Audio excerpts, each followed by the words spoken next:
En el nombre del Padre, del Hijo y del Espíritu Santo. Amén. Amén. Santísimos corazones de Jesús y María, unidos en el amor perfecto, como nos miráis con misericordia y cariño, consagramos nuestros corazones, nuestras vidas y nuestras familias a vosotros. San Miguel Arcángel, defiéndenos en la lucha. Sé nuestro amparo contra la perversidad y acechanzas del demonio.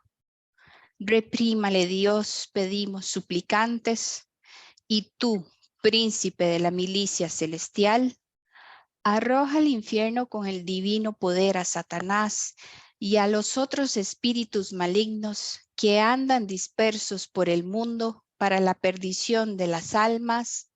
Amén. Señor, gracias por el don de la oración en nuestra vida. Por favor, guía nuestras oraciones, pues sin tu ayuda nada podemos lograr. Examina nuestro corazón para que podamos confesar nuestros pecados y venir a ti sin culpa para pedirte la protección de nuestro Señor Jesucristo y del Espíritu Santo. Danos discernimiento para saber cómo orar y cómo responder a las oraciones. Ayúdanos a crecer en tu voluntad a través de los frutos del Espíritu Santo. Durante este tiempo de oración y formación, permite que moremos en ti. En el nombre y por la autoridad de Jesucristo, sellamos esta área de los poderes del aire, fuego, agua, de la oscuridad y del mundo de las tinieblas. En el nombre de Jesús, rompemos cualquier maldición, conjuro, vudú, magia negra, masonería y Amén. similares, tanto generacional como grupal, y les ordenamos que vuelvan a quien los mandó. Protégenos, protege a nuestra familia y amigos, trabajo y propiedades de la venganza satánica. Protege nuestros pensamientos y oraciones de cualquier engaño o artificio que Satanás y sus secuaces puedan estar usando en nuestra contra para impedir tu voluntad durante este tiempo de oración. Le pedimos al Espíritu Santo que no permita a Satanás y sus súbditos el conocimiento de este tiempo de oración. Permítenos ponernos la armadura completa de Dios señalada en Efesios 6:13, el cinturón de la verdad, la coraza de la justicia, el calzado de la paz, el escudo de la fe, el casco de la salvación y la espada del Espíritu de Dios, vivo, orando y suplicando sin cansarnos nunca. En el nombre poderoso de Jesús, ordenamos al demonio y le devolvemos cualquier y todas las maldiciones lanzadas contra nosotros por creyentes, no creyentes o adoradores de Satanás, para que queden anuladas, canceladas, inofensivas, inoperantes e ineficaces. En el nombre de Jesús, cancelamos todos sus trabajos y tácticas para atarnos y le ordenamos que cese sus maniobras, tácticas y maquinaciones en contra de nosotros. Atamos el poder de cualquier maldición y la rompemos en pedazos para devolverla al lugar de donde procede. En Gálatas 3:13-14 dice que Cristo nos ha redimido de la maldición de la ley, haciéndose maldición por nosotros. Pues está escrito, maldito todo aquel que está colgado de un árbol. Es así como las naciones paganas habían de recibir en Cristo la bendición de Abraham, y así como recibimos por la fe el Espíritu que fue prometido. En Romanos 8:2 dice, ley del Espíritu de la vida en Cristo Jesús me ha liberado de la ley del pecado y de la muerte.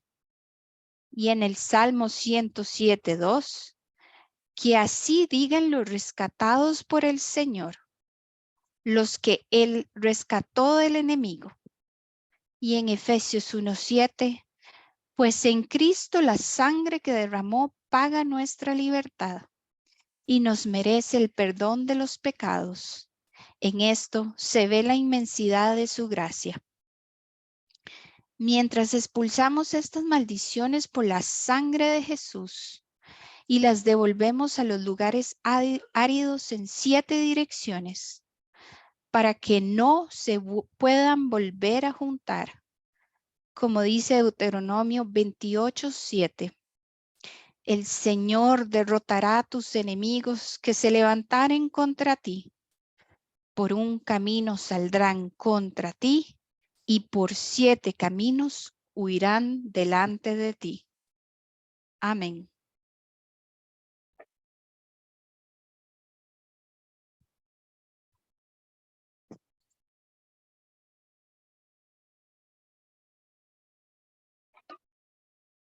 Buenas noches. Bueno, como decía Bar, y esto es muy importante para todos los que quieran poner sus peticiones para estar orando por ellas, entonces la pueden poner en este chat. Bueno, esta noche tenemos la continuación del primer tema que estamos desarrollando, de cómo saber cuándo el Espíritu Santo nos habla. Y estuvimos viendo todas las partes de las virtudes. Y hoy vamos a continuar con una parte de ellas porque no podemos escuchar al Espíritu Santo si no las ponemos en práctica. Hay mucha gente que quiere escuchar la voz de Dios. ¿Cómo se escucha la voz de Dios? Bueno, puede hablarnos en el corazón, en el pensamiento, por personas, por prédicas, por libros, por una película, por infinidad de formas nos puede hablar. El asunto es si usted y yo podemos reconocer esa voz, esa diferencia, que viene de Dios y que no viene de Dios. Y algo muy importante, que tal vez muchos no conozcamos. Hay cosas que Dios nos pone, pero no necesariamente son en el momento que nos la pone para hacer, para decir, para actuar.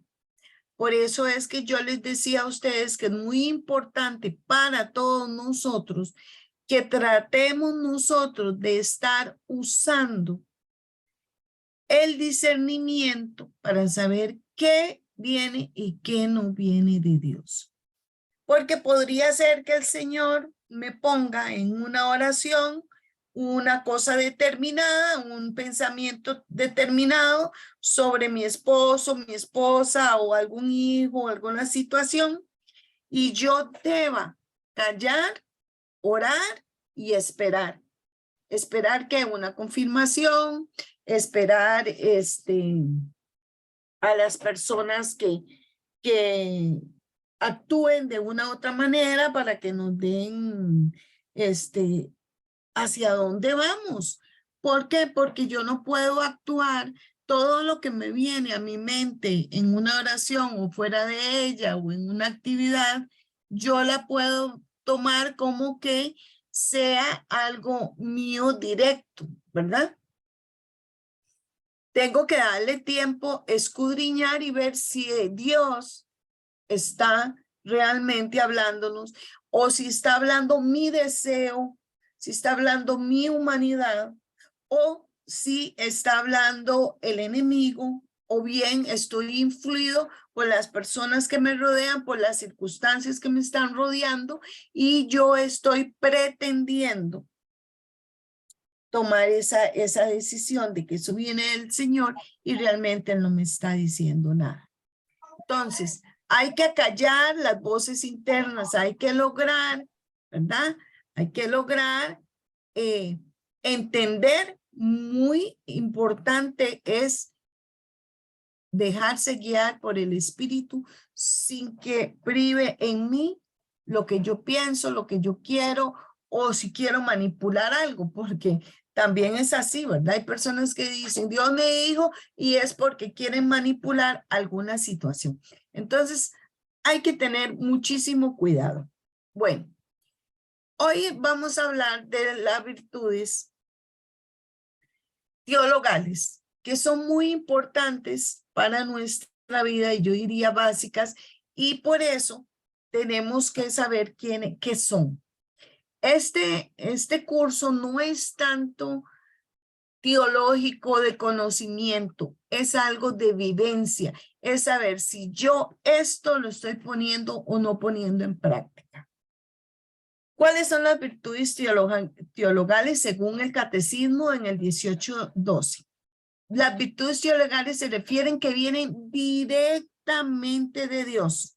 Las cardinales vienen, como habíamos visto, mucho de el hombre, de su cotidianidad, de su discernimiento. Pero estas vienen dadas directamente por Dios. Disponen a los cristianos a vivir una relación con la Santísima Trinidad y tiene origen, motivo y objeto en un solo Dios, trino y único. Entonces, cuando nosotros vamos a saber, vamos a diferenciar qué viene de mí y qué no viene de mí. ¿Por qué? Porque las virtudes teologales en forma definitiva vienen dadas por Dios y nadie más lo puede hacer. Segunda de Pedro 1:4. Por medio de las cuales nos han dado preciosas y grandísimas promesas, para que por ellas llegases a ser participantes de la naturaleza divina, habiendo huido de la corrupción que hay en el mundo a causa de la concupiscencia.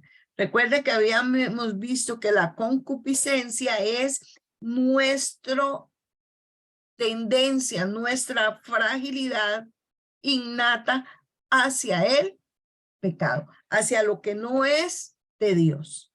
Entonces, nosotros normalmente tendemos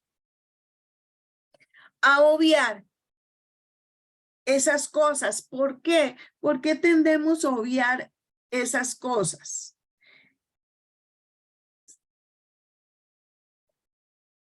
En este momento,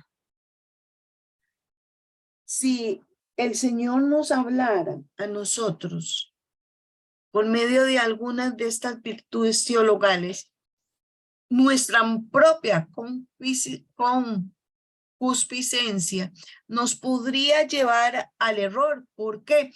Porque podría ser que por nuestro pecado nosotros estemos obstruyendo, por nuestra falta de estas virtudes teologales, estemos obstruyendo el canal de Dios hacia nosotros. Vamos a ver la primera, y es básica, y todos la conocemos y decimos que la tenemos. La fe. La fe, la esperanza y la caridad.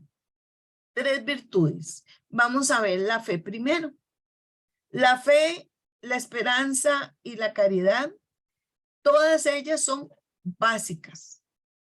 Pero la más importante de ellas, dice 1 Corintios 13:13, es el amor.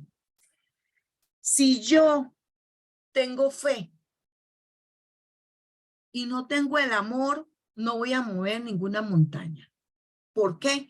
Porque simplemente no lo estoy haciendo por amor y, perdón, mucha gente lo hace por interés. ¿Interés de qué? De lograr lo que normalmente, ¿verdad?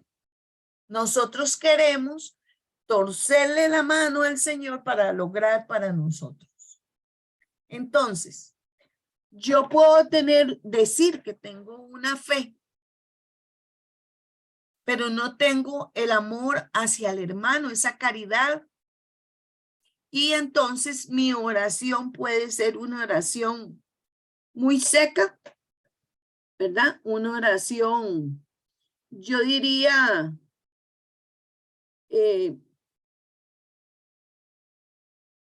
vacía, egoísta, rápida, sin mucho sentimiento. Y voy a dar un ejemplo. Hace unos días una persona me pidió que lo ayudara en oración porque es una persona que hizo un artículo y que él depende de tesis, depende de trabajo, depende de muchas cosas para él, pero tenía casi como 7 meses de esperar y nada de respuesta. Y yo me fui a misa y a la hora del Santísimo de la consagración, cuando levantan el copón, yo con todo mi amor le decía, Señor, ten compasión de esta persona. Ha esperado mucho, se ha esforzado. ¿No crees que es tiempo? Yo toda malcriada, ¿verdad? ¿No crees que es tiempo de que ya le des una respuesta? Te lo suplico, Señor, por favor, ayúdalo. Mira que él lo necesita, mira que está perseverando. Bueno, y yo le eché una hablada tremenda. Y ayer me contó la persona de que ya tiene el artículo en su mano. Entonces yo digo, uy, Jesús, qué rápido. Pero yo voy a decir algo. La oración desinteresada de un tercero que no es nada tuyo y que ora con fe, con amor desde el corazón, esas oraciones son escuchadas. Entonces, cuando usted y yo oramos por los demás, debemos hacerlo de todo corazón. Y de verdad que esas son oraciones que llegan efectivamente a realizarse. Tengo muchos testimonios de ahora que nosotros estamos con el chat de intercesión. Tenemos muchos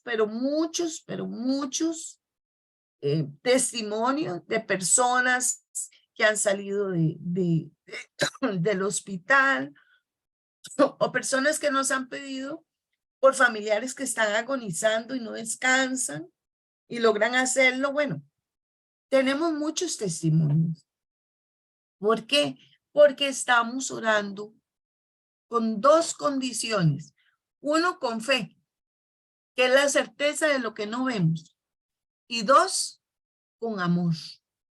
Y yo diría 3, perseverancia, porque lo hacemos constantemente. No dejamos a la persona sola, porque nuestro deber de hermanos en Cristo es preocuparnos por lo que al hermano le pasa. No quiere decir que yo me voy a echar todas las tortas de ustedes encima en carga aquí, que no voy a poder llevarlas, no. Se trata de sacar espacios de oración y estar poniendo a las personas que nos acordamos y que nos han pedido oración. Una vez, decía un sacerdote que él no le creía a la gente que decía, sí, lloro por usted, lloro. Y que un día llegó la señora a misa y se le cayó como esas agenditas que habían antes de acordeón para poner direcciones. Y la cogió y se le fue así, ¿verdad? Se le estiró y se la dio a la muchacha. Le dice, ay, es que aquí tengo todas las intenciones. Y eran un montón y él decía, yo juzgando a la pobre señora y ella apuntando todos los nombres. Y el sistema de ella es que apuntaba todos los nombres y a la hora de la consagración decía, aquí te pongo todas estas personas. Mi sistema es parecido, pero yo pongo todas las personas que me han pedido oración, todas las personas que están en el chat de intercesión, todos los hermanos del granito de mostaza, todos los que reciben formación del granito de mostaza, Señor, escuchan. Y a veces me voy a otros lugares y personas y ministerios, pero lo pongo. Ese es mi sistema. Porque si fuera por apuntar, yo creo que tendría como 80 agenditas llenas. Entonces, si usted y yo sabemos todo lo que es teología de memoria, somos muy cargas, casi teólogos, pero si esa fe no la accionamos para los demás, no solo para mí, sino para los demás, en petición, en oración y con amor, no lo logramos. Porque vean lo que dice esta palabra que es hermosa de Corintios, en 1 Corintios 13, 4, 5. ¿Qué nos dice? ¿Qué nos dice? El amor es paciente. El amor es paciente. Bueno, ya solo por eso tenemos que empezar a ver si tenemos de veras la paciencia de escuchar a las personas en forma atenta. El amor es bondadoso, con bondad, sin capacidad de nuestra parte de juzgar al que escuchamos. El amor no es envidioso. Yo quisiera ser como mi vecino o ser tan inteligente como mi compañero de trabajo o ay, qué bueno tal persona, el carro que tiene, etcétera, etcétera. Si nosotros tenemos el amor verdadero, que es el amor de Dios, no somos envidiosos, mucho menos jactanciosos. ¿Qué es una persona jactanciosa? Una persona que alardea de lo que tiene, de lo que es muy unido al orgulloso, ¿verdad? Es muy unido al orgulloso. Esas personas que yo no sé si a ustedes les pasa, pero yo conocí a una persona que mis hijas conocían, ¿verdad? Me habían recomendado. Entonces yo fui y hablé con esa persona. Bueno, ya terminó todo. Y cuando llegué a la casa, yo le digo, qué raro, tan lindo ese muchacho, pero sentí que era muy creído, les dije yo la palabra, muy orgulloso. Y me dice mi hija, sí, él se cree que es el más guapo de todo el mundo, mami, vieras cómo habla de él mismo. Y está bien, le digo, qué bueno que tenga una autoestima alta, pero no es, ¿verdad? No es que nosotros no tengamos una autoestima alta y reconozcamos que somos muy guapos, muy lindas, muy hermosas, muy inteligentes, no, pero que no lleguemos a alardear ni sentirnos muy orgullosos de eso. No se compara con la rudeza, no se comporta con rudeza, con groserías, lo cual para cualquiera de todos nosotros en cualquier momento se nos sale una rudeza. No es egoísta, que también tendríamos que revisarnos si somos egoístas y no nos enojamos fácilmente. Y lo más importante, no guardamos rencor. El amor, este amor que estamos viendo aquí, solamente se lo conozco a una persona en toda su forma completa y se llama Jesucristo.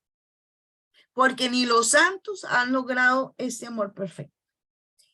La mayoría de los santos, muy bondadosos, pacientes, pero algunos han sido orgullosos, jactanciosos, egoístas, enojones. Y si usted ve la vida de los santos, usted ve que ellos llegan a la santidad dentro de su humanidad, muriendo a su humanidad a lo máximo, peleando por esa debilidad que a veces los lleva al pecado. Entonces, no debemos nosotros, más que analizarnos para escuchar la voz de Dios, tratar de ser semejante a esto. Y yo digo tratar porque no voy a ser tan ilusa. Y como dice la palabra de Dios, no le carguen al pueblo lo que ustedes ni siquiera pueden cumplir. Les ponen leyes que ustedes como levitas no cumplen, dice la palabra. Y es verdad, o sea, si yo no la cumplo, yo no les voy a decir, ustedes tienen que cumplir esto, ¿verdad? Además, no soy nadie para pedirlo, pero debemos saber que si queremos escuchar esa voz de Dios, debemos tratar de vivir dentro de ese amor verdadero. Un amor incondicional, un amor, como dicen, un amor perfecto, ¿verdad? Un amor perfecto, un amor sin condición, un amor que no repara nada, un amor que dice, vamos, y con fe. Vamos a orar por estas personas que están sin trabajo, con fe. Ahora me decía mi hija, es que usted es ilusa, porque usted no conoce el medio de trabajo del mundo ahorita, mami. Están hablando de la empresa donde trabaja mi hija, 200. Ella había pensado que eran 50, hoy hubo una reunión y son 200 personas que están por quedarse sin trabajo. Y yo le decía, pero yo tengo fe que le salga algo, que tenga. Entonces me dice, mami, no se ilusa, vea cómo está la economía, vea cómo están las empresas. Y yo le dije, sí, yo creo en Dios y sé que Él escucha las oraciones. Y yo vengo orando y algo va a pasar. Bueno, pero ellas en su parte humana, viendo el mercado, viendo dónde se mueven, viendo la realidad mundial, pues dicen, no, están fritos, ¿verdad? Están fritos. Pero no es así, porque si tenemos fe, lo vamos a ver. Y hay que mantenerse en esa fe, ¿verdad? Hay que mantenerse en esa fe. El catecismo de la Iglesia Católica dice que la fe es la virtud teologal en la que creemos en Dios y en todo lo que Él ha dicho y revelado. Y la Santa Iglesia nos propone porque Él es la verdad misma. Si yo digo que tengo fe y cuestiono lo que la Iglesia nos propone, por ejemplo, una Trinidad, Jesús Eucaristía a través de la transustanciación, nuestra Madre Santísima como Madre Mediadora, Coredentora casi nombrada ahorita, entonces yo no estoy teniendo toda la fe que debo tener. Por fe, el hombre se entrega entera y libremente a Dios. Por eso el creyente se esfuerza por conocer, hacer la voluntad de Dios. Y la fe viva actúa por la caridad, dice Gálatas 5:6. Y refuerzo esto. Un creyente tiene que llegar al Señor por libertad propia y como ustedes saben, Dios es un caballero y no obliga a nadie a creer en Él. Nosotros hemos tenido personas ahí para orarles que nos dicen francamente, he tenido 2 varones en estos meses que nos han dicho, yo vengo aquí, me hace mucha gracia porque eran adultos ya. Yo vengo aquí porque mi mamá me trajo. Y me trae obligado, dijo. Y ya para callarla me vine, porque ya no quiero oír más del asunto, me dijeron. Entonces yo le dije, ¿y qué torta? Porque resulta que aquí la oración se hace solamente si la persona libremente quiere aceptar a Dios, cree en Él y quiere la oración. No porque tu mamá te la imponga, ni porque te traigan a la fuerza, es porque, ¿qué quieres hacer tú? ¿Qué quieres? ¿Crees en Dios? Es la pregunta que les hice. Uno de ellos, los dos me contestaron, sí, creo en Dios. ¿Crees que Él puede hacer milagros? Sí. ¿Quiere la oración? Sí, sí la quiere. El primero se echó una gran discurso y el segundo dijo, bueno, sí creo y está bien, pero así como cuestionándolo mucho, era una persona muy racional. Y empecé a evangelizarlos primero antes de hacer la oración. Y luego hice la oración. Al final los dos respiraron profundo y dijeron, qué rico, qué paz, me quito un peso encima, me siento diferente. Llegaron las mamás, como siempre, ¿y cómo se siente? Muy bien, no sé qué. Pero, ¿dónde está la diferencia? En que este creyente no fue a la fuerza, fue por voluntad propia y dijo, sí quiero esa oración. Ojalá que la fe de ellos los llevara a pensar como usted y como yo.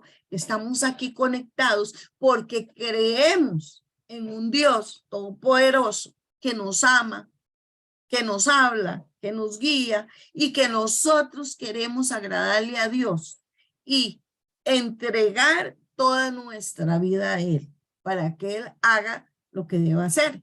Eso es una verdadera fe, un abandono en Dios. Cuando usted y yo ponemos en práctica esta fe, realmente usted con mucha facilidad empieza a dejarse guiar por la voz del Espíritu Santo. Y cometemos, no digo que ningún error, porque eso es mentira, pero menos errores en nuestra vida, en nuestro actuar que antes. Por eso, cuando un creyente se esfuerza por conocer y hacer la voluntad de Dios, se vuelve lo que se llama un justo. Porque el Evangelio, en Romanos 1:17 nos dice, por el Evangelio, la justicia de Dios se revela por fe y para la fe. Vean lo que dice, porque el Evangelio, o sea, la palabra de Dios, todos los mandamientos, todo lo que Dios nos ha dejado, nos lo revela por fe y para nuestra fe, porque está escrito así, por fe. Mas el justo por la fe vivirá, palabra de Dios. Y hay otras partes que dice que la oración del justo será escuchada en forma efectiva.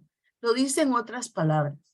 Pero la persona que cree en Dios, la persona que está en comunión con Dios, la persona que es una orante real, no solo para pedir, sino para alabar a Dios, sino para bendecirlo, para pedirle por los demás.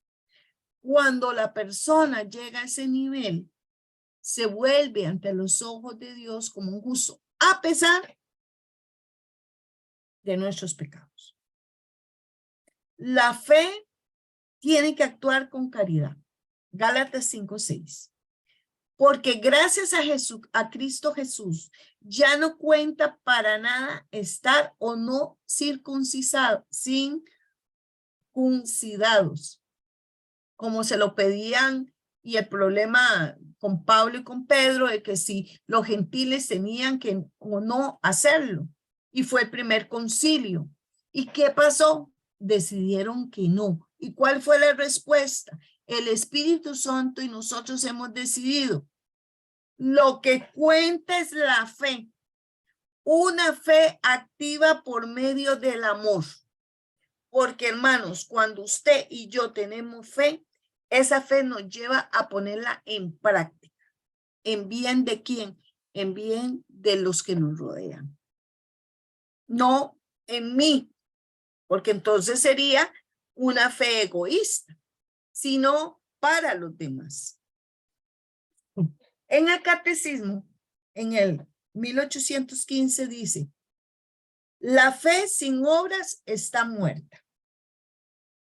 Privada de la esperanza y la caridad, la fe nos une plenamente el fiel a Cristo, ni hace de él hace de él un mismo miembro vivo de su cuerpo.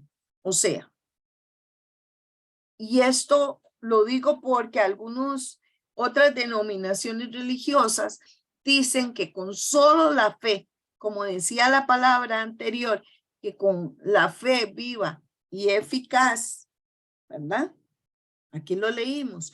Lo que cuenta es la fe, una fe activa por medio del amor. Entonces, muchos de estos hermanos de otras denominaciones dicen, ya estamos salvos, ya no tenemos que hacer nada porque tenemos fe en Jesucristo, lo reconocemos como nuestro Señor y Salvador. Pero resulta que nosotros, en otras partes, nos agrega algo. Santiago 2:26 dice, pues como el cuerpo sin el espíritu está muerto, así la fe sin obras está muerta. Palabra de Dios. Que hace muchos años cuando empezamos con todas las obras de misericordia en la otra comunidad donde nosotros estábamos, empezamos ahí, el párroco dijo, realmente se ven los frutos del Espíritu Santo ahí.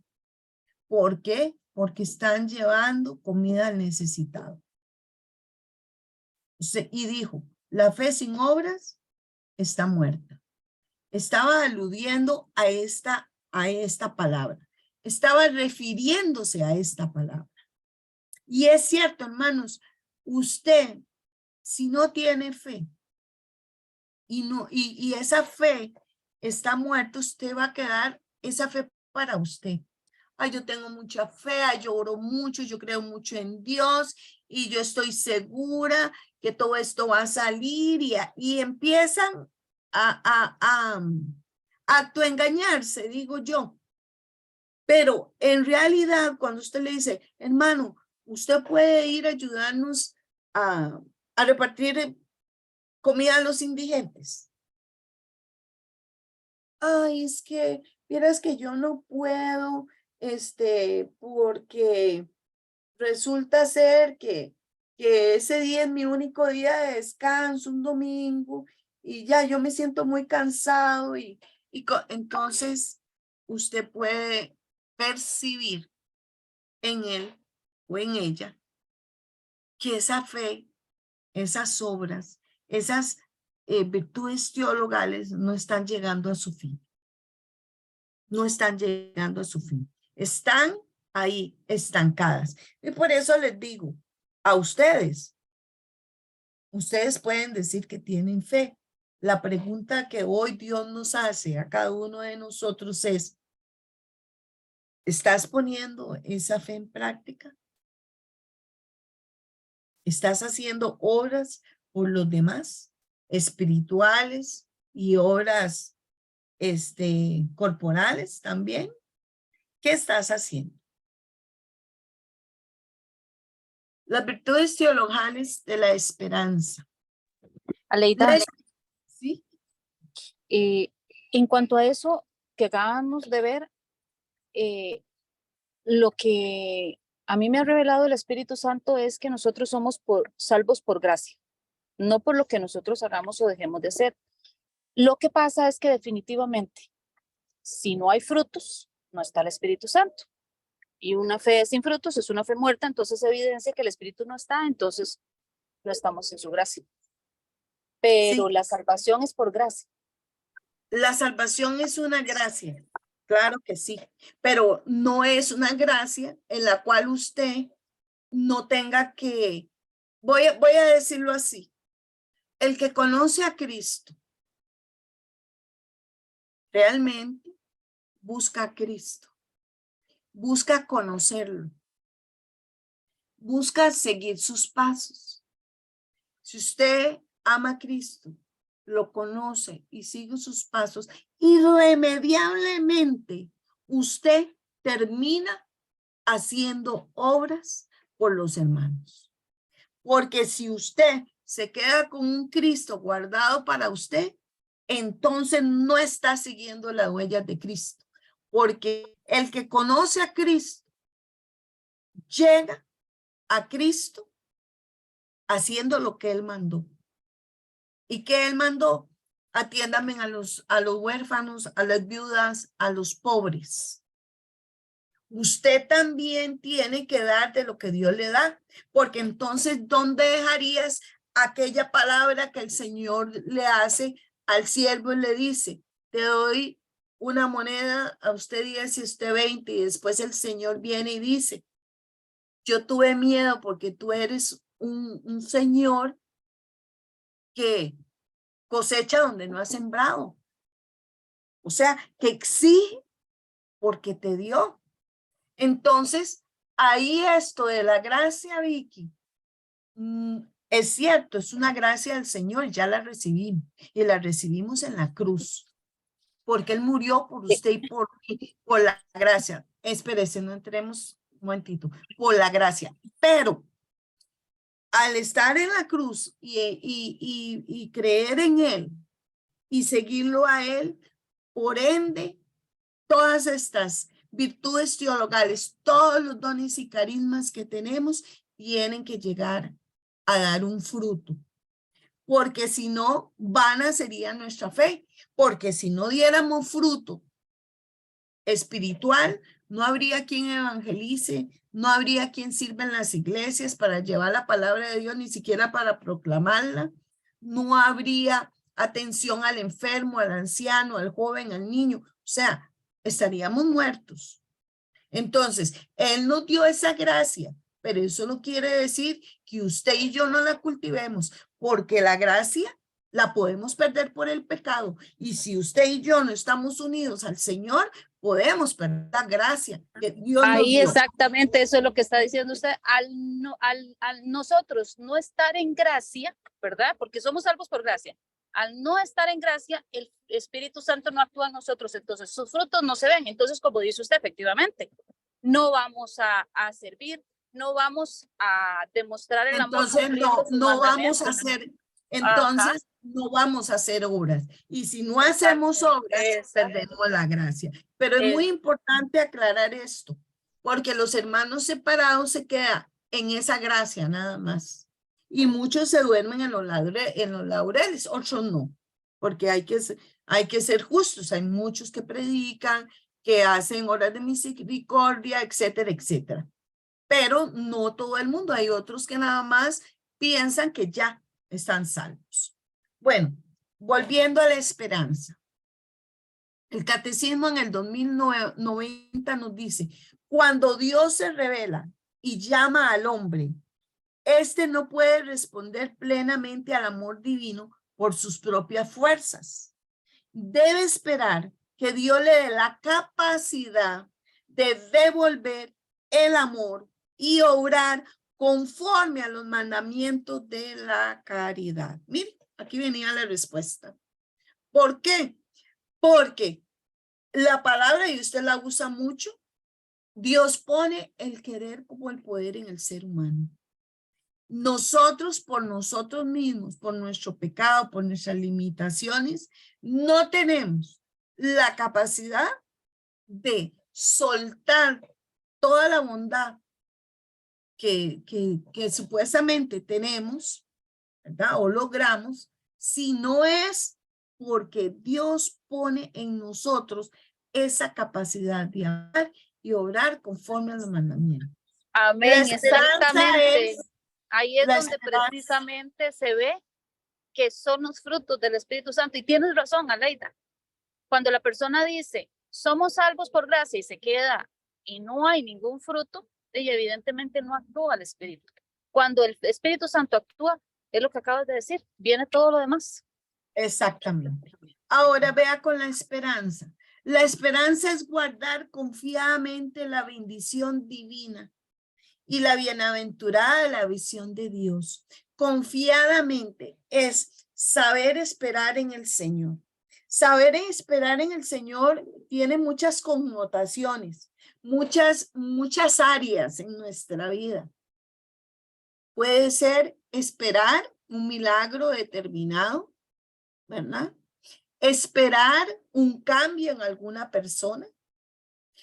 Esperar confiadamente que Dios te va a ayudar a llegar a la meta que Él ha puesto para tu servicio, ¿verdad? Entonces, es muy importante que nosotros no perdamos la perspectiva de tener la esperanza de que el Señor va a actuar, ni desesperanzarnos en la vida en común. En el Salmo 73:28 nos dice, pero en cuanto a mí, el acercarme a Dios es el bien. He puesto en el eterno el Señor mi esperanza, para contar todas sus obras. Porque ¿dónde está nuestra esperanza? Nuestra esperanza, bueno, hay alguna gente que la pone en sí mismo, ¿verdad? Y más ahora con que nosotros, toda la parte del mundo nos está llevando a empoderarnos de tal manera que el peligro está muy bien empoderarse, creerse, entender que somos capaces, inteligentes, creativos, etcétera, etcétera. Pero nunca pensar que eso lo hacemos por nuestras propias fuerzas. Porque precisamente las personas que entran en una fuerte depresión, ¿viene de dónde? De que perdieron la esperanza. ¿Qué está pasando con el mundo ahorita? Está perdiendo la esperanza, hermanos. Y eso duele, duele. ¿Por qué? Porque usted ve que los jóvenes ya no quieren tener hijos. ¿Por qué? Porque no tienen esperanza de un futuro mejor. Ya no se quieren casar ni formar un hogar. ¿Por qué? Porque no quieren ninguna responsabilidad, no quieren darse a los demás. Eso es una forma de hacer obras de misericordia, donarnos dentro de nuestra propia familia. Ya todo eso se está perdiendo.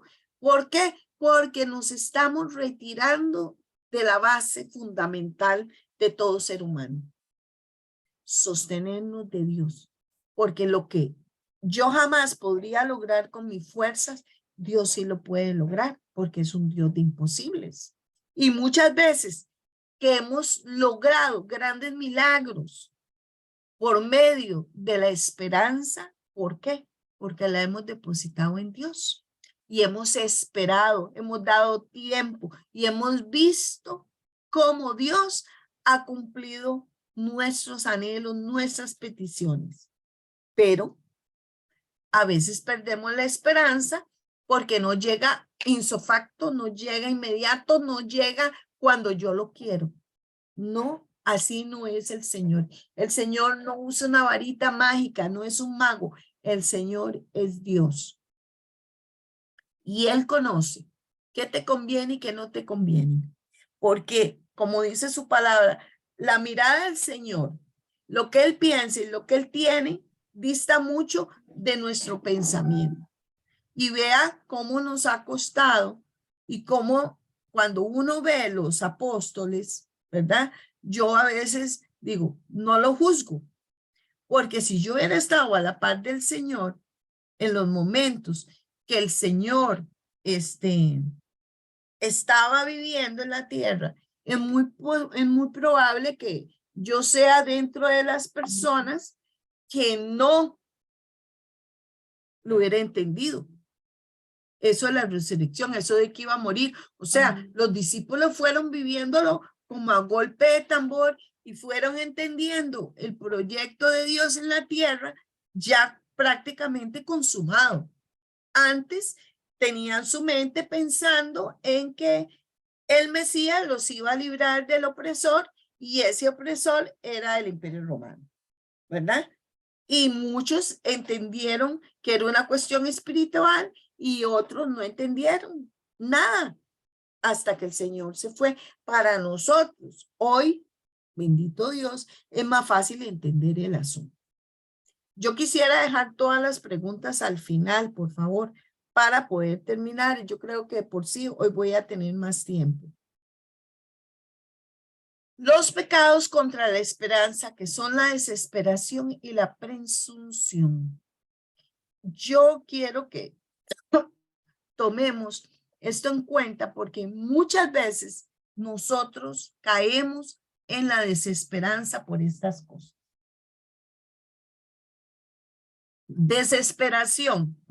Hay dos clases. de presunción. El hombre presume de sus capacidades, esperando poderse salvar sin la ayuda de lo alto. O sea, yo puedo, yo voy a salir adelante, yo voy a sacar esta familia adelante, yo voy a sacar este negocio adelante, yo soy muy inteligente, yo soy muy capaz, etcétera, etcétera. O el hombre que presume de la omnipotencia o de la misericordia divina, esperando obtener su perdón sin conversión y la gloria sin mérito.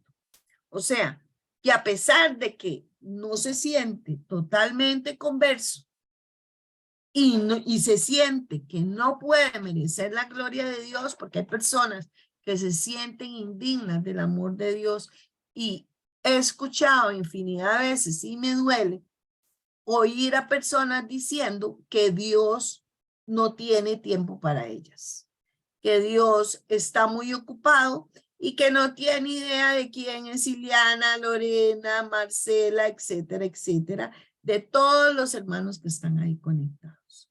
¿Qué significa esto? Que realmente no creen en Dios en la totalidad que debieran. Pero aún así, por lo menos, no son como los que están presumiendo que sí pueden ellos por su propia fuerza llegar. En el 2091, el catecismo dice, los pecados contra la esperanza son la desesperación y presunción, como les dije. Ahora, la desesperación, ya vimos la presunción. 1, creer que yo lo puedo, y 2, dejárselo a Dios, pero todavía no están muy convencidos, pero por gracia creen que les va a llegar. No por fe, ni por esperanza en sí, sino porque lo dan por, como les dijera, ya no puedo hacer nada, vamos a ver qué hace Dios, que no es lo mismo que por fe. La desesperación es cuando el hombre deja de esperar de Dios su salvación personal, el auxilio para llegar a ella o el perdón de sus pecados. Tuve una experiencia con un señor que estábamos en el Santísimo y le oré. Yo le pedí permiso para poner su mano en su corazón y empecé a orarle. Y el Señor le decía muchas cosas, pero dentro lo que le dijo fue que no importaba lo grave de sus pecados, desde el más terrible que él tuviera hasta el más pequeño, él ya se los había perdonado. Y que lo creyera. Y que lo amaba mucho. Y bueno, le dijo un montón de cosas más, de todo. Cuando terminó la oración y todo, yo le sentí a él un corazón dispuesto a esa oración. Lo sentí dócil al Espíritu Santo. Y entonces el Padre Eladio le dijo, ¿y cómo te sentiste con la oración? Y él dijo, Padre, mi alma descansó en el Señor. Entré en paz. ¿Por qué él entró en paz? Porque él no creía que el Señor le había perdonado sus pecados. Siempre seguía recriminándolo, no sé por qué, hasta que una persona desconocida llegó y se lo dijo. Tal vez se lo decían sus amigos o sus amigos sacerdotes, no lo sé, pero él sintió en esa oración que fue Dios mismo quien realmente le aseguró el perdón de sus pecados. Y eso le hizo, como dijo él literalmente, mi alma descansó y entró en paz. Y eso es muy hermoso.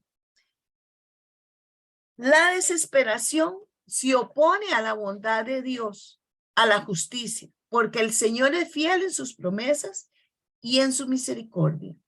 Pero si yo no lo creo y yo me desespero, como está pasando constantemente, hermanos, uno se asusta de cuántos jóvenes, niños y adultos están en desesperación matándose, suicidándose, haciéndose daño físico, porque no tienen esperanza. Y esa es una virtud que debemos luchar, hermanos. Nunca perder la esperanza. Es que este matrimonio ya no tiene esperanza. Usted solito o solita le puso la etiqueta a su matrimonio. Es que yo no me voy a curar.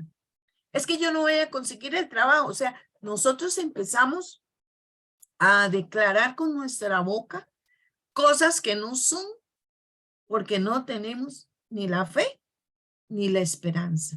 Por eso yo les digo, aquí no venimos a ver quién sabe más, porque yo soy la menos que sé.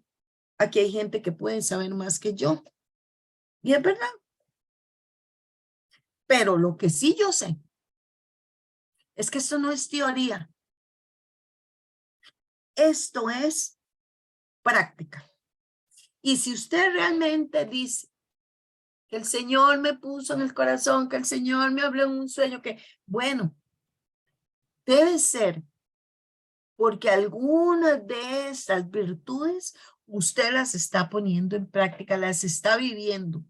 Y si a veces se confunde y no sabe qué viene de Dios realmente, qué no, entonces debemos ahondar en estas virtudes teologales, porque no podemos vivir todo por encimita, incluso porque me vean.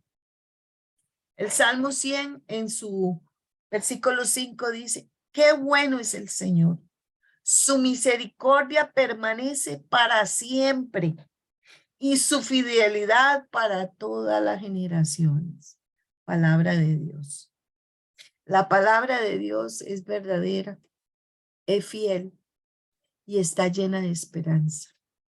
El problema es que la gente muchas veces no lee la Biblia, no conoce la palabra, no va a misa asiduamente y entonces, y tal vez ni creen, y entonces entran en la desesperanza. Pero si yo le creo al Señor que dice que su misericordia permanece para siempre y que es fiel de generación en generación, no solo con mi generación, yo le creo y yo no me puedo desesperar. Me puedo agobiar, pero no desesperar. Y hay un dicho que dice, la esperanza es lo último que debemos perder. La caridad. Esta virtud está en el 2093 de la Iglesia Católica, el Catecismo.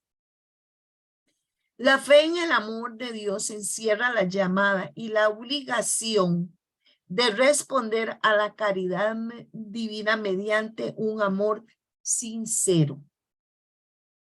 Nosotros no podemos engañar al Señor. Nosotros podemos pensar que sí estamos bien, pero en realidad, hermanos, hay que revisarse. El primer mandamiento nos ordena amar a Dios sobre todas las cosas y a las criaturas por Él y a causa de Él. ¿Qué quiere decir? Que yo debo amar todo lo creado.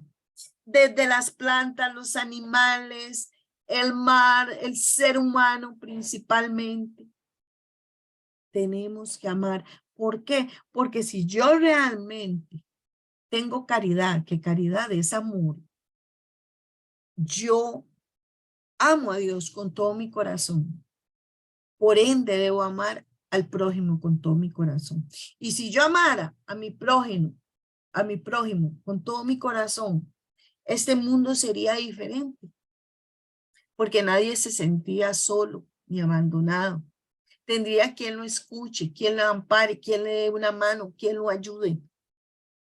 De cualquier forma, a veces la gente piensa que solo es dinero, no, o llevar una comida, no. ¿Cuántas veces? Hoy escuché a una señora hablarme de su hijo por teléfono. Bueno, varias, pero ella me llamó. Y ella es una persona mayor, pero hay algo que me caló. Y fue que ella me dijo, doña Leida, muchas gracias por escucharme. Doña Leida me lo repitió 3 veces, muchas gracias por escucharme. Y yo dije, bendito Dios, ella era una mamá que necesitaba ser escuchada y una guía para qué hacer con su hijo. Es más, de hecho, ni le di la opción de oración, le di la opción de un doctor. Entonces, pero ella estaba agradecida y de corazón. ¿Por qué? Porque fue escuchada. A veces no queremos escuchar, no queremos obedecer, no queremos bajar nuestra soberbia y nos creemos más. Y no lo decimos, no, jamás, todos somos iguales. Pero en el fondo hay personas que se creen más que otras, en intelecto, en posición económica, en inteligencia, en un rango dentro de la iglesia o un rango en una institución. Y eso se lo compran y caminan. Y eso es lo que les iba a decir. La forma altiva, creída de caminar, se nota hasta en la forma de caminar de la persona. Es increíble, es notable. Entonces, la pregunta completa es, ¿realmente amas al prójimo como a ti mismo, a la naturaleza? Si fuera así, todos los que estamos aquí estamos reciclando. Qué dicha que me acuerde para sacar el mío mañana. Vean lo que dice la palabra de Deuteronomio 6:5. Ama al Señor tu Dios. Y a mí me fascina esta palabra. Con todo tu corazón, con toda tu alma y con todas tus fuerzas. Con todo tu corazón. Enamorados profundamente del Señor. Y cuando uno está enamorado del Señor, es igual estar enamorado de una mujer o un hombre. Uno piensa en él, qué quiere él, qué le gustaría que haga yo, cómo le puedo servir. Y estás enamorado, estás pensando en él, orando, buscando canciones, buscando prédicas, novenas. O sea, usted se mueve por Dios, porque lo ama. Con toda tu alma y con todas tus fuerzas, sin poner peros. En el 2094 dice que podemos pecar de diferentes formas contra el amor de la caridad de Dios. Una, y muy común ahorita en nuestra sociedad, la indiferencia descuidada. Rechaza la consideración de la caridad divina, desprecia la acción previniente y niega su fuerza. Son personas que al no creer en Dios, no creen en el amor de Él, no se creen amados. Y cuando una persona se siente indigna de Dios y que no es hijo o hija de Dios y que no vale nada y que no sirve para nada, están ofendiendo a Dios porque están con una indiferencia descuidada de sí mismos. Ese es un tipo de persona, un ejemplo. La ingratitud omite o niega al reconocer la caridad divina y devolverla amor por amor. Pasa algo, se logra algo y alguien tiene un título en su mano y dice, esto lo logré por mi inteligencia, por mi capacidad, y no le da ningún lugar al Señor. Tibieza, vacilación o negligencia en el responder el amor divino puede implicar la negación o entregarse al movimiento de la caridad. O sea, ya conocemos la palabra de Dios. Dios no nos quiere tibios. O sí o no, dice la palabra. Y también dice, a los tibios los vomitaré. O yo soy del Señor o no soy del Señor. Hoy sí, hoy me conecto, pero mañana no me conecto. Ay, hoy tengo pereza ir a misa. Ah, voy otro día. Bueno, yo tenía que ir a visitar a ese enfermo, pero otro día, ya cuando llega el enfermo está muerto. Y empieza esa culpa. O sea, Dios no es tibieza. A él no le gusta la tibieza. ¿Sos tibio? Porque también tienes que preguntarte eso. Voy a lo que me conviene y cuando puedo. No muero a mí. Me gusta el confort. Asedia o pereza espiritual. Llega a rechazar el gozo que viene de Dios y sentir horror por el bien divino. Son las personas que rechazan a Dios porque les da pereza espiritual aceptar a Dios y trabajar para Dios. Simplemente les gana el pecado mortal de la pereza. Qué pereza ir a misa, qué pereza orar, qué pereza el rosario, qué pereza ir a visitar a un enfermo, qué pereza acompañar a un cumpleañero, qué pereza ir a la casa de alguien que me está invitando que no me cae muy bien y que sabemos que nos mandan a eso. Entonces, tendríamos que revisarnos en cuál de estas líneas estamos. Odio a Dios tiene su origen en el orgullo. Se opone al amor de Dios cuya bondad niega y la maldice, porque condena el pecado e inflige las penas. Y este es el más doloroso de todos. La oración, a veces yo la digo en mi oración. Esta oración que todos conocen. Señor, te pido perdón por los que no creen, no esperan y no te aman. Perdónalos, Señor. Perdónalos. Porque el no creer a Dios y rechazar a Dios en nuestra vida y venirnos con el cuento, esta ideología, yo voy a misa cuando quiero, yo tengo una relación con Dios, y no practicamos ninguna religión, llámese la que se llame. Es simplemente un confort, una pereza, una desidia. Y otros peor, que rechazan a Dios de plano. Y esto nos está pasando ahorita con los jóvenes, ¿verdad? Ayer en la novena lo estaba hablando el padre, o sea, ya los jóvenes están que no quieren nada. Y luego entran en la desesperanza, entran en el suicidio y entonces ya empiezan a buscar oración y los papás desesperados porque el carajillo ya no sabe qué hacer, ¿verdad? ¿Por qué? Porque se despegaron del tronco que da la vida, Cristo. Mateo 4:10. Escrito está, al Señor tu Dios adorarás y solo a Él servirás. No podemos servir a otros dioses. No podemos tener idolatría y eso nos pasa mucho. Voy a ponerles un caso. Idolatría a esposos. Si el esposo se mueve, yo me muevo. Si mi esposo va a la oración, yo voy a la oración. Si mi esposo va al retiro, yo voy. Si el esposo se pone a orar, yo me voy a orar. Si el esposo se va a la fiesta, yo me voy con él. Si el esposo dice, no vamos a Semana Santa, nada religioso, vamos a ir a la playa, se va a la playa, etcétera, etcétera. Ya sea la esposa, el esposo, incluso los hijos, los papás, o sea, ponemos en un lugar a una persona y dejamos a Dios de segundo.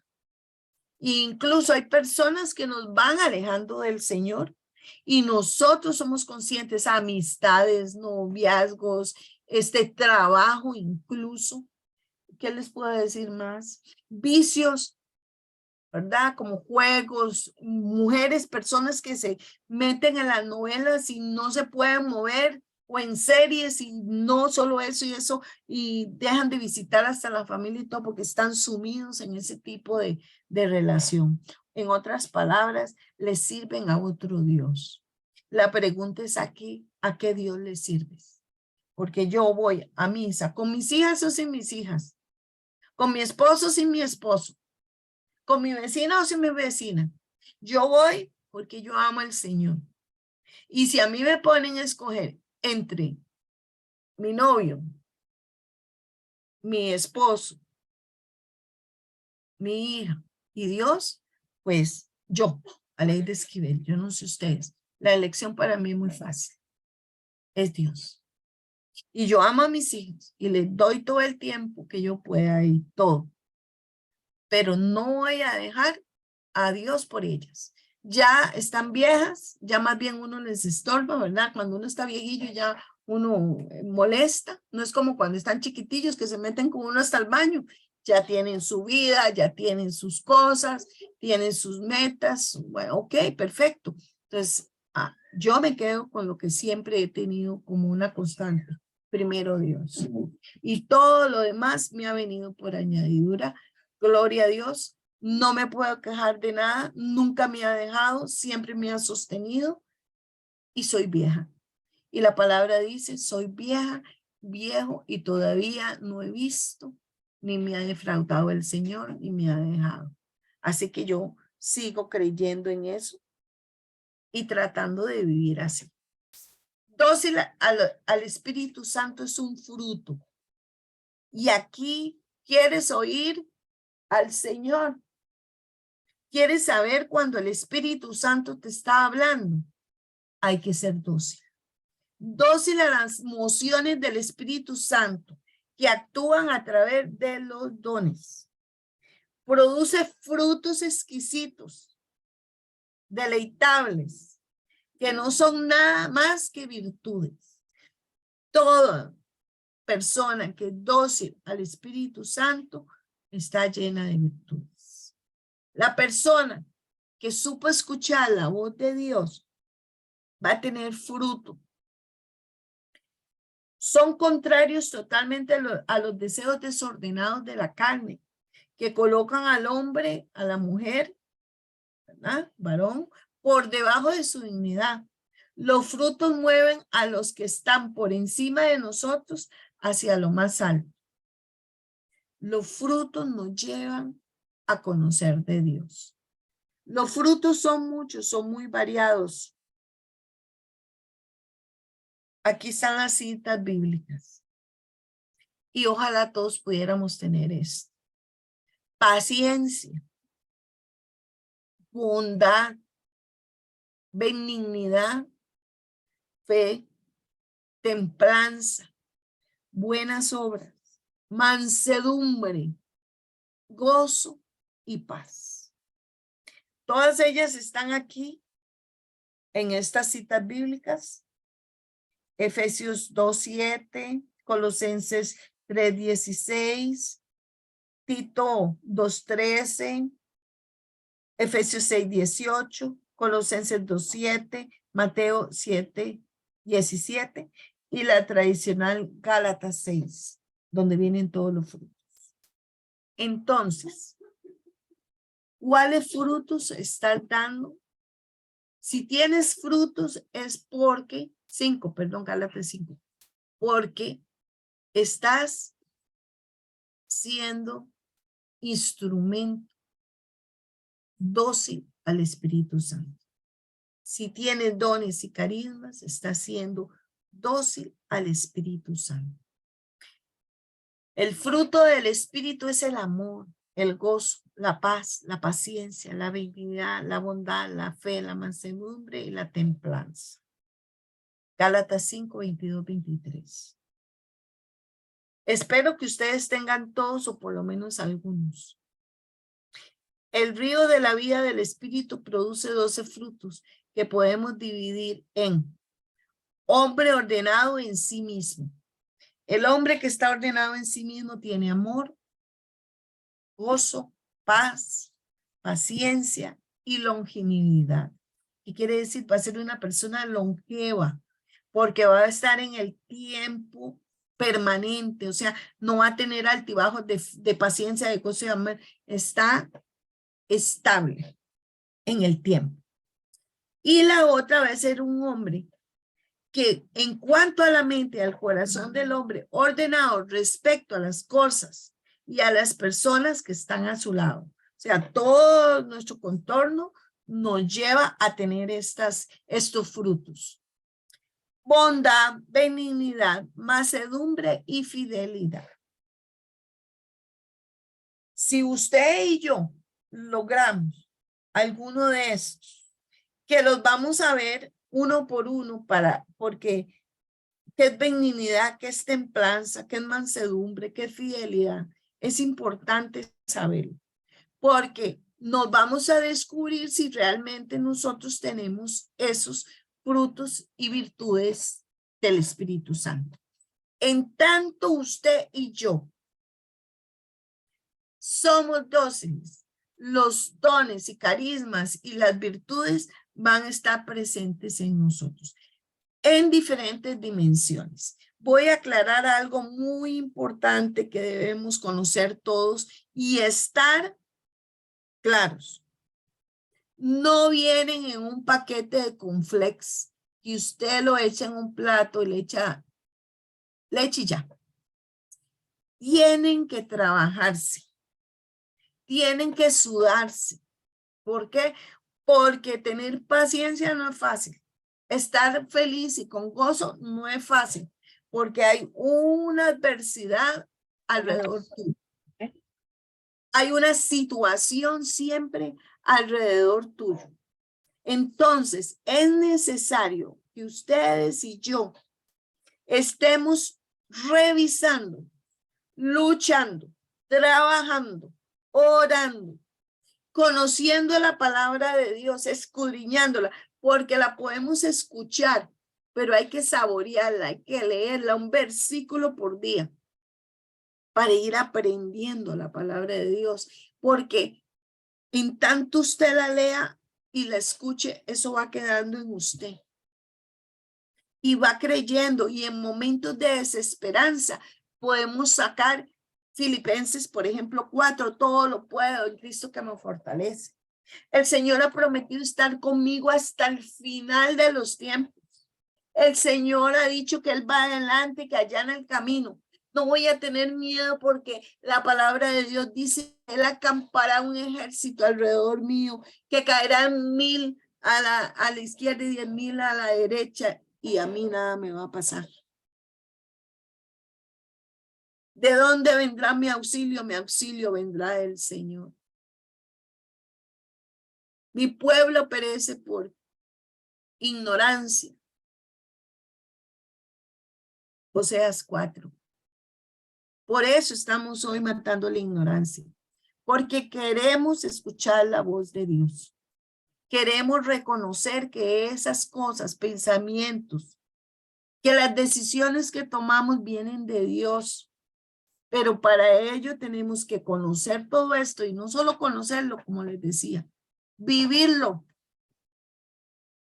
Puede ser usted un hombre de mucha fe, una mujer de mucha fe y no sabe que era una virtud teologal que viene dado directo por Dios. O sea, que Dios se lo dio a usted conforme pasó el tiempo, porque vio que iba creciendo en él. No podemos oír ni saber qué viene de Dios si nosotros mismos no morimos a nosotros y no nos vamos cultivando. Entonces, ahora sí, antes de hacer la oración, vamos a detener un momento.